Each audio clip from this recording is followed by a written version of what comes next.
ஹாய்ங்க. Saturday morning ஒரு Saturday வந்தாலே ஒரு ஹாப்பி தான்.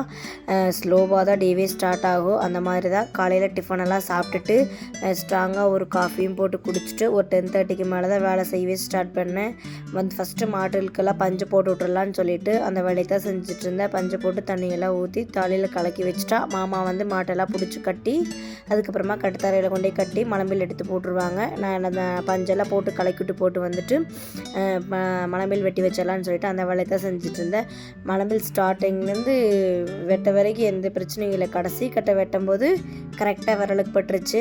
கரெக்டாக அது மூலி நேரம் பட ரத்தம் வந்துருச்சு. அதுக்கப்புறம் எப்படியோ வேறு தலைமையில் இருக்கதா செய்யுன்னு சொல்லிட்டு வெட்டி முடிச்சுட்டு வந்துட்டேன். பின்னாடி பாருங்கள் மலம்பில் நல்லாவே தளைஞ்சும் வந்துருச்சு. இப்போ இதுக்கு முன்னாடி நெட்டுனது எல்லாமே அதையும் பார்த்துட்டு எல்லாம் எடுத்து போட்டுட்டு வந்துட்டேன். லஞ்சுக்கு பார்த்திங்கன்னா இந்த வேலையில் முடிச்சு போட்டு தான் லஞ்சே செய்ய ஸ்டார்ட் பண்ணேன். லஞ்சுக்கு பார்த்திங்கன்னா வெண்டங்காய் புளிக்குழம்பு தான் செஞ்சுருந்தேன். கூடவே புடலங்காய் சில்லி போட்டிருந்தேன். அத்தை ஒரு கல்யாணம் இருக்குதுன்னு சொல்லிட்டு அது கிளம்பிட்டாங்க ஆஃப்டர்நூனே.